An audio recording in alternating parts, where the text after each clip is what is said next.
Magandang araw sa lahat ng mga aking taga-subaybay at sa mga bago dyan na nagnanais mag DIY, pag-repair ng electric fan. Ang case nito guys na orbit pan na ito, ang tatak niya ay Hanabishi.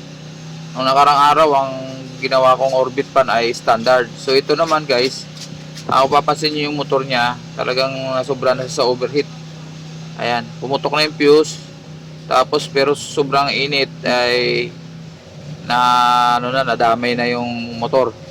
Ayan guys, ang dahilan niyan ay natuyuan na langis. Ayan, kung mapapansin nyo, sobra alog na ng busing dun sa harap. Ayan, tapos nag-stock up na siya.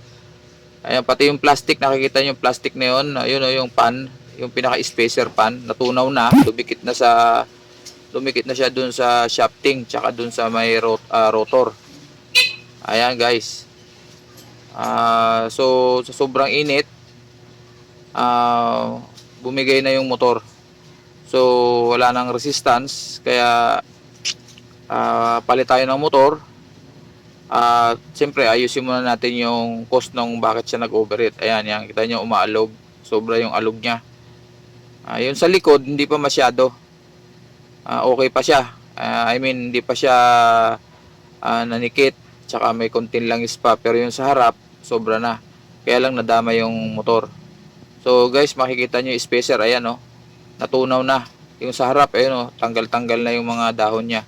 Ayun sa likod, talagang totally nahirapan ako magtanggal dito ng yung sa likod, yung isang plastic na spacer. Talagang kumapit na sa sobrang init, natunaw. Ayan o, kita nyo guys, ayan o. Ngayon, ang problema natin guys ay wala akong stock na 3 wires, kasi ang orbit pan ay 3 wires lang yan. So ito ngayon, pakikita ko sa inyo na kung paano ang pag-convert ng 6 wires into 3 wires. Kasi ang ulitin ko, yung orbit pan ay lahat yan, halos 3 wires lahat yan. So ang matitira lang dyan ay yung speed na pinakamabilis, which is yung number 3. Ayan, so ito, makikita nyo, ito tinitester natin. Yung dilaw kasi, yung dalawa dyan, yan yung pinakang wire papunta sa capacitor. Yan. Pero isa lang ang gagamitin natin dyan. Ayan, yung hawak ko na yan, ayun yung puti tsaka itim, yun yung 1 and 2. Yung puti yung 1, yung 2 yung itim ang number 2. Tapos yung pula, yun yung number 3. Yan. Itong green, yan naman ang common. Yan, yung line 1 kung tawagin. Yan. So, yung puti na yan, yung tsaka itim, tatanggalin na po natin yan. Hindi na natin gagamitin yan. Di-disable na natin yan. So, ikakatiri natin yan. Tapos, syempre, lagyan natin ng insulator. Pwede rin sagad ang putol, pero mas maganda kung individual, lagyan natin siya ng insulator. Ang ginagamit kong insulator dyan guys ay yung shrinkable tube. Yung tamang size lang para dun sa wire na yan. Ang ginagawa ko dyan guys, ating isa silang insulator. Hindi ko pinagsasama. Yan. Mura lang naman ang insulator. Tapos initan natin para kumapit. Yan. Para wag lang siya matanggal. Yan. Yan ang gagawin natin kung wala tayong stock na 3 wires. Kasi bihira naman ako mag-stock ng 3 wires pati, dahil bihira naman masisira yan. Ngayon ang problema natin ngayon yung capacitor. Yung line capacitor. Yan. Kasi isa dyan sa linya na yan na dilaw, yung sa pang-capacitor ay connected doon sa kulay green. So kailangan testerin natin. Hanapin natin kung alin yung may tutunog doon saan natin. Ibig sabihin na shortage siya doon sa kulay green. Iisa lang ang pinanggalingan ay ang ibig ko sabihin.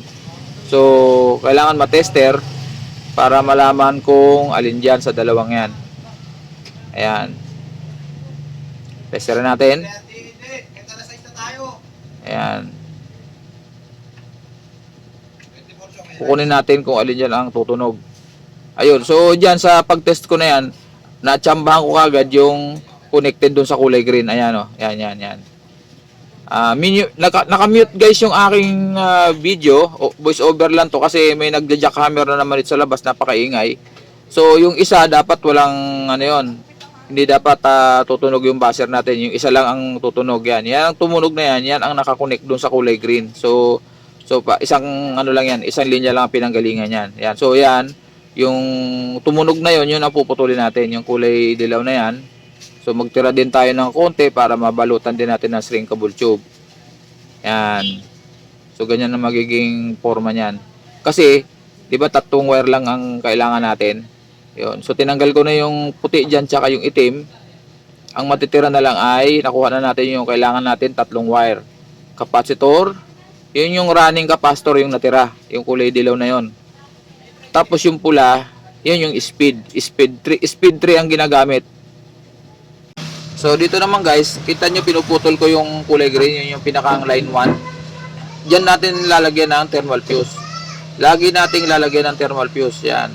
Parang dumaan lang siya sa thermal fuse, tapos ibabalik din natin yung kadugtong sa kabilang paanong thermal fuse. Para safe yung motor, kung sakali pag overheat, puputok yung fuse, hindi masira yung motor. So ayan guys, tinatalupan ko lang yung wire para doon natin ikakabit yung thermal fuse. Yan, ito yung thermal fuse, yung square ang ginamit natin. At tetesterin muna natin yung thermal fuse kahit bago para sure. Ayun, pumula. Ibig sabihin, naka-buzzer yan guys, naka-mute lang yan. Voice over lang ako dahil maingay dito, may nag-uhukay. Ayan, dyan natin ipupesto. Yung thermal fuse guys, nakadikit yan sa winding. Dapat nakadikit lagi sa winding para ma-detect niya yung init ng motor kung sakaling mag-overheat. Ayan. Inaano lang natin. Tapos hinangin natin yan para sure ang kapit. Ayan guys, ganyan ang pwesto. Hinihinang ko na yung thermal fuse. Ang paghinang guys, ulitin ko, saglit lang dapat. Tsaka pagkatapos natin maghinang bago natin balutan, tester uli. Para sure, pinuputol ko lang yung sobra, yung dulo. Para sure na hindi na busted yung fuse. Kasi kadalasan, lalo yung pag hindi kayo masyado sanay pa sa paghihinang, naibabad nyo maigi yung soldering iron dun sa inihinang nyo, posible siyang, posible siyang pumutok o mag-busted. Diba? Kasi nga, na-detect niya yung sobrang init, puputok siya. Yun ang trabaho ng thermal fuse, kaya nga thermal. Ayan guys. Tapos yung dulo ng yung pinaka-ceramic ng thermal fuse, nalagyan ko rin ng manipis na insulator para hindi naman siya masyadong sensitive. Ayan, binilisan ko na para hindi kayo mainip guys. Ayan, siyempre, ilagyan natin ng strap. Ayan, mga dalawa o kahit tatlo. Ayan, para nakadikit siya ng maigi dun sa winding. Hindi, pagdating naman dito sa yung kanina, yung sa bushing, guys, makikita nyo yung shafting. Papalitan natin yan kasi wala na talaga. Sa likod wala namang problema, banday sa pinakamalapit sa gearbox, okay pa siya. Ayan, wala pang alog. Ikot lang pero walang alog. Ang problema ay yung dun sa sa cover sa harap. Yan. Yan, obligado, grabe ang alog niyan. So hindi po pwede natin ibalik pa ganyan.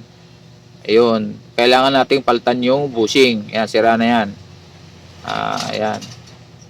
So, dyan, ang part na yan ay naobliga akong palitan din yung shafting kasi sobra na ang tama ng bushing. So, obligado, may kanal na rin yung dinadaanan ng bushing. Yan, makikita nyo nangingitim. So, tinatanggal ko lang guys yung mga spacer. Yan, spacer washer para mamaya. Yan, siyempre, binilisan ko uli. Ganito pag ang technique dyan, kagamit kayo ng panukat kasi tatanggalin nyo sa rotor yung shafting gagamitin natin yung rotor uli.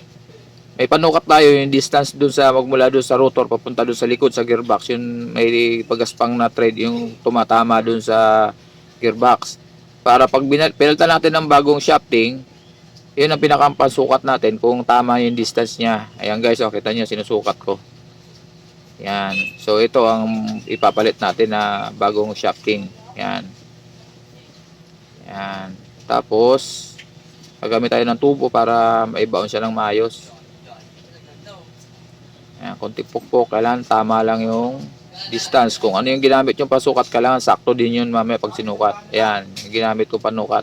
Yan yung strap na pinutol ko lang. So tama na. Okay na siya. So, ibig sabihin, sakto siya. Kung ano yung tinanggal mo, yun, anong distance, yun din ang binalik natin. Yan, nalilagyan ko ng mga spacer. So, mag-a-adjust pa rin tayo dyan mamaya kung sakaling kulang o sobra. Basta kailangan sakto lang. Mapapansin niyo yung rotor, yung pinakang yung medyo makintab siya na part. Sakto yan dun, dapat sakto yan dun sa pinakang stator ng motor. Hindi pwedeng lamang sa harap, kulang sa likod. Kailangan sakto siya. Kaya minsan kailangan natin ng mga spacer. Maaring sa harap magdadagdag ka dahil masyadong malaki yung clearance sa harap. Basta kailangan sakto lang siya. Ayan guys, sa part na yun makikita nyo tinatanggal ko na yung cover ng bushing. Ayan guys, sobra puti na nung oil foam. Ayun yung bushing, papalitan na natin, tinapon ko na. Yung oil foam, dapat basa na lang siya. Yan, piniga ko, talagang tuyong-tuyo. Nakita nyo naman guys, katatanggal ko lang. Ayan, wala siyang kalangis-langis. Obligado naman, natutuyo yan, katagalan eh. Kahit anong ganda na, ito first time to nabuksan guys. Yung electric pa na yan, yung orbit pa na yan. So, ang ginagawa ko naman dito bago ko ibalik, dinalagyan ko ng extra bulak. Yung, kita nyo yung tinuro ko kanina, yung para siyang mga may kanal doon sa loob. Yung pinakang housing ng bushing. Sinisingita ko ng manipis lang na bulak. Masyadong, tama lang, hindi siya masyadong makapal. Tama-tama lang kasi sa wala. Kaysa sa ibabalik natin yung original lang na bulak na napakanipis, yung oil foam, So, linalagyan ko yan lahat, sinisingitan ko yan na kunting bulak. Ayan. Para pagsisilbi siyang istaka ng langis sa loob. Ayan. Yung bulak guys, walang special na bulak dyan. Kahit anong bulak, basta bulak. Yung mga ginagamit natin, panlinis sa sugat. Ayan, panlinis ng tenga, basta bulak. Ayan. Kasi guys, sa sobrang nipis nung oil foam, kapiranggot lang yung nakalagay na langis syempre. So, mas maganda na yung may extrang lagayan ng langis. Yan. Ayan. Pag nalagyan natin yan, syempre, nalagyan natin ng, ng langis. Ayan. Yung camera ko, kung saan nakatutok. Ayan guys. Yan ang ginagawa ko guys. Tapos syempre, lagyan natin ng langis. Dinadagdagan ko ng kunting bulak. Pag okay naman yung oil foam na tinanggal nyo at medyo makapal naman at tingin nyo hindi naman kailangan dagdagan, wag na, okay na yan. Pero ito, nakita nyo naman kanina, napakanipis ng bulak. Halos ganyan lang ngayon ng mga electric pan. So yun, linagay ko na yung bushing. Ayan, bagong bushing na yun. Tapos lalagyan natin yung bulak na dati, yung luma. Ayan, kita nyo kulay puti, mababasa yan. Siyempre makikita nyo nagbago yung kulay niyan kahit paano. Tapos yung retainer spring niya, yung pinaka-spring, ayun. Tapos tatakpan ko na, gagamit tayo meron ako dyan sakit na 22. Yan ang karamihan ginagamit ko. Kung may makuha kayong 23, pero sa akin okay na yung 22 kasi sakto-sakto lang siya dun eh. Yan, tapos pupukpok natin. Ingat lang sa pagpukpok dahil baka mabungi yung labi ng housing.